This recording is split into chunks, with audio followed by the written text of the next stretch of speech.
Bonjour à tous et bienvenue sur Psychofis, ma chaîne YouTube que je suis en train de projeter. La vidéo, elle est toute simple et toute simple. Pourquoi? Parce que c'est juste, disons, une vidéo qui permet de mettre euh, en connexion, disons comme ça, les différentes personnes qui sont intéressés ou qui seront intéressés par mon canal.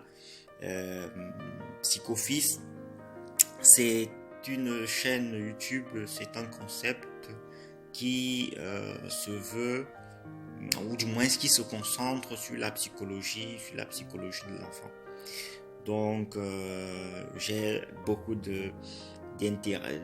Disons que depuis un moment, j'ai cultivé l'amour pour la psychologie de l'enfant. C'est ce qui fait que depuis pratiquement 3-4 mois, euh, 80% des livres que je lis traitent de la psychologie de l'enfant. Donc j'en ai plein là, c'est que je lis tous les jours pour essayer de mieux comprendre l'enfant. C'est vrai, l'idée de départ n'était pas forcément de comprendre directement l'enfant, mais de me comprendre d'abord moi-même. De me comprendre moi-même, et puis je suis tombé dans des livres, qui essayaient, pour me permettre de mieux me comprendre, essayer de m'expliquer l'enfant, d'expliquer pourquoi certains enfants sont peut-être plus intelligents que d'autres, disons comme ça entre guillemets, parce que le terme de l'intelligence, je dirais, est un peu relatif. Est relatif, pas peut-être un peu, le thème d'intelligence est relatif. Donc il y a des gens qui, disons comme ça, s'en sortent mieux à l'école que d'autres, et d'autres qui ont des difficultés à s'en sortir, disons, avec certaines matières. Donc ce qui fait que moi particulièrement, j'ai commencé à m'intéresser à tout ça, à essayer de me comprendre moi-même, à essayer de m'expliquer, à savoir ce que j'aimais vraiment, à savoir ce que je voulais vraiment dans ma vie. Alors je me suis mis à m'intéresser à tout ce qui est philosophie, psychologie et tout cela. Déjà à regarder des vidéos sur YouTube, des vidéos sur le développement personnel et bien d'autres. J'en ai vu plein. Alors voilà, il y avait des gens qui conseillaient aussi des livres.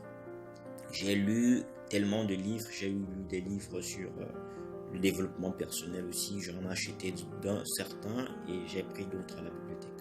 Donc ce qui fait qu'à un moment, je ne me sentais vraiment pas, je ne sentais vraiment pas que c'était ça, parce qu'à un moment, je commençais un livre et puis je l'arrêtais tout de suite. Je pouvais ne pas citer les livres pour ne pas faire une mauvaise publicité, comme les Italiens appellent la pubblicità sleale. Je préfère ne pas la faire ici, sinon quelqu'un dira que j'ai saboté son livre en fait. Donc certains livres, je les prenais, quand je commençais à lire, je comprenais déjà plus ou moins ce qu'ils allaient dire par la suite. Et du coup, j'ai décidé de m'orienter, de faire autre chose, en fait, de lire d'autres livres. C'est là où je suis tombé sur une vidéo très intéressante, c'est elle qui m'a beaucoup plu, qui me dit, mais tu ne peux pas, si tu veux te développer, tu ne peux pas lire, si tu veux quelque chose de nouveau, si tu veux quelque chose de singulier, tu ne peux pas lire ce que tout le monde lit. C'est-à-dire tu ne peux pas lire les mêmes livres que tout le monde lit, parce que ce sont des livres peut-être trop faciles à comprendre, ce sont des livres simplistes, ce sont des livres qui te disent ce que tu veux exactement entendre. Mais ces livres en réalité ne te permettent pas de travailler le mental, ne te permettent pas en réalité de travailler ton mindset comme tu le souhaiterais. Alors le livre conseillait effectivement de lire beaucoup plus des livres de psychologie, de logique, et logique mathématique et d'autres. Alors je me suis lancé dans les livres de logique, j'ai lu quelques-uns, et puis après la logique j'ai laissé, je suis tombé dans les livres de psychologie qui, je vous assure, ça a changé beaucoup de choses, et je me suis retrouvé en train de les lire pratiquement tous les jours, de psychologie du cerveau, le mental, et puis je suis directement tombé sur la psychologie des enfants.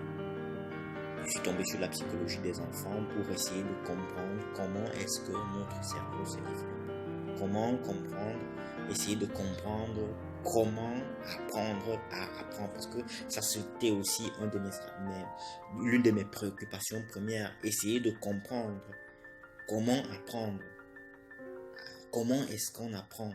Donc il fallait, j'essayais de résoudre ce problème, apprendre à apprendre. J'ai regardé plusieurs vidéos sur le thème, j'ai lu des articles sur, sur Internet. Il y a même ceux qui sont intéressés par l'argument d'apprendre, comment apprendre à apprendre, peuvent retrouver le cours gratuit sur Open Classroom. Le cours est totalement gratuit, il suffit juste de vous connecter avec votre compte Google et vous accédez tranquillement au cours et vous pouvez écouter le cours comment apprendre à apprendre. Alors voilà comment plus ou moins je me suis intéressé à la psychologie et notamment à la psychologie de l'enfant. Et aujourd'hui, ce que j'ai trouvé de fantastique dans cette psychologie, je souhaite le partager avec vous, je souhaite partager cela avec tout le monde, tous ceux qui sont intéressés à ces arguments de psychologie. Peut-être pas, ça ne vous aiderait pas vous-même directement, ça peut aider votre frère, ça peut aider votre soeur qui a un enfant, ça peut aider ses mamans, ses parents qui se retrouvent tout seuls à devoir gérer et les enfants et peut-être un boulot et tout l'environnement qui est autour d'eux.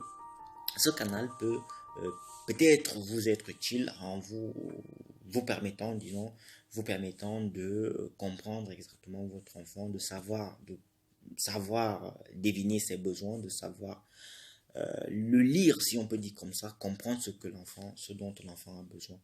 Et aussi en même temps, ça peut permettre aux mamans qui ont de jeunes enfants, de nouveau-nés, de commencer petit à petit à façonner leur cerveau. Pourquoi? Parce que le cerveau, en fait, quand l'enfant naît, je lisais un article de journal là sur Science, l'article de journal qui disait qu'en fait, il a été prouvé que l'enfant est capable de comprendre, de reconnaître la voix de sa mère quelques jours après la naissance.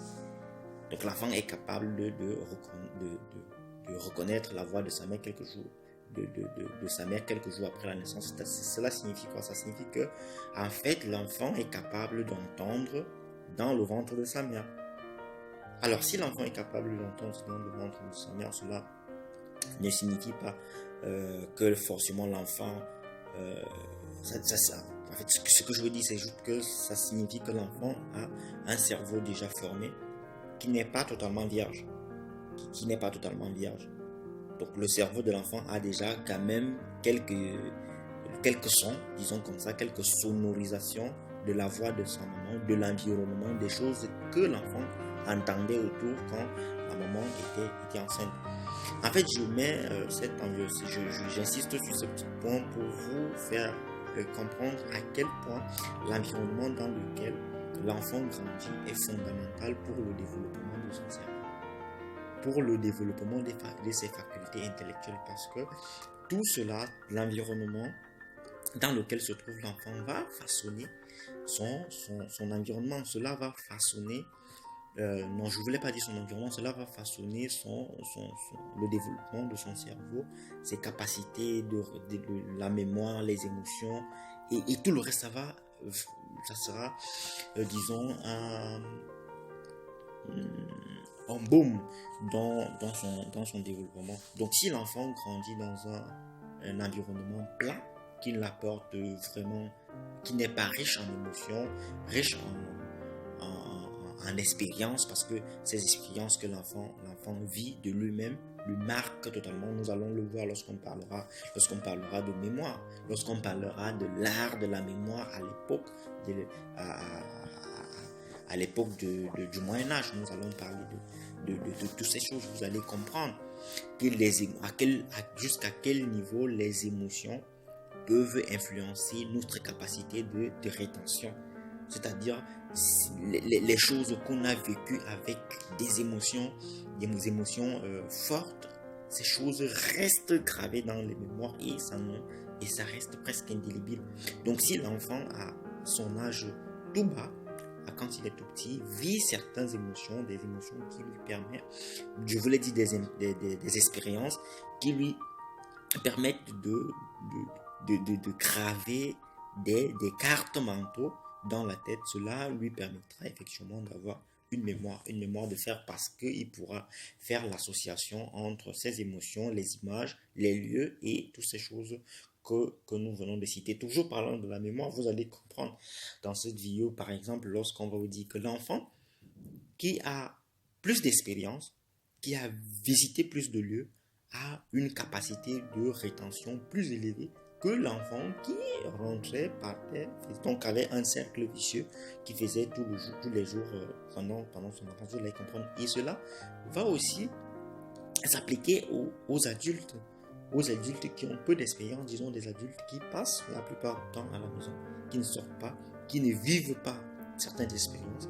Donc, ce qui fait aussi que cela influencera aussi dans la capacité de retenir, dans la capacité de se rappeler de certaines choses et même dans la capacité de raconter. Parce que cela aussi est fondamental. Vous allez par exemple demander à un enfant, racontez-moi quand vous étiez votre enfance, par exemple. Il y a des enfants qui vont vous raconter leur enfance avec des détails. Ce sont ces enfants-là qui, effectivement, ont eu une enfance avec plein d'émotions, avec plein d'expériences. Mais par contre, vous allez avoir une autre catégorie de personnes qui vont simplement se limiter à vous lister, comme moi d'ailleurs, à vous lister les choses qu'ils faisaient quand ils étaient petits. Genre, je partais à l'école, je rentrais, je mangeais, je partais, je faisais ceci, je partais dormir, mon papa était ci, mon maman était ça. Punto, basta. Mais ils ne vont pas entrer dans les détails dans les moindres détails pour essayer de creuser, de ressasser ces sensations-là qu'ils ont eues quand ils étaient enfants. Donc en fait, vous comprenez donc que tout l'environnement qui entoure l'enfant va donc influencer sur ce qu'il va devenir demain, beaucoup plus sur ses facultés mentales. Cela va donc définir si l'enfant sera très intelligent, peu intelligent ou pas du tout intelligent. Ici, on parle d'intelligence dans le terme où la plupart des gens comprennent. Mais tout en sachant que l'intelligence, disons, définie de cette façon, n'a vraiment pas sa place. C'est-à-dire que dans la mesure où on a plusieurs types d'intelligence, vous voyez qu'il y a plusieurs types d'intelligence. Et donc, si on définit qu'une personne est intelligente et qu'une autre ne l'est pas, cela fait un peu d'ambiguïté parce que vous comprenez que là, il y a un hic.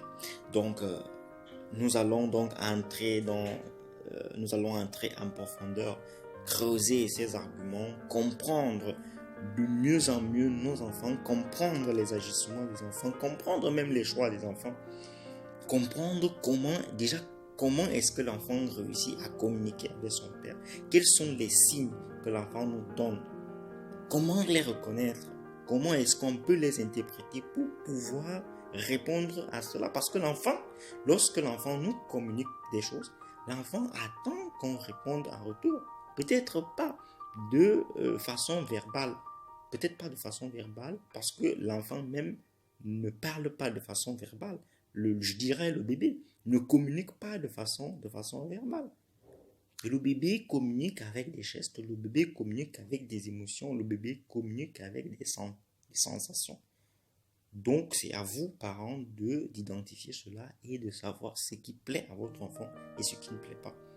Donc, ce qui plaît à votre enfant, vous devez continuellement chercher à faire en sorte que l'enfant se rapproche de ce qui lui plaît le plus. Donc, c'est tout ce travail que nous allons faire ensemble dans mes multiples vidéos. Je ne suis pas en train de me revendiquer psychologue ou développeur. Je ne me revendique pas coach en développement personnel ou quelque chose de ce genre. Ce que je veux tout simplement faire ici, c'est de partager avec vous mes lectures, de partager avec vous mes pensées. Vous aussi, dans les commentaires et tout, vous pouvez me communiquer ce que vous pensez par rapport à un argument que nous allons énoncer. Donc voilà, je vous souhaite de passer une excellente soirée, nuit. journée.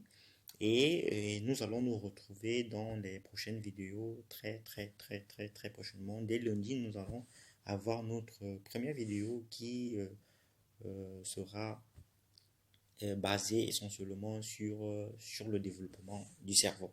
Merci et salut à tous.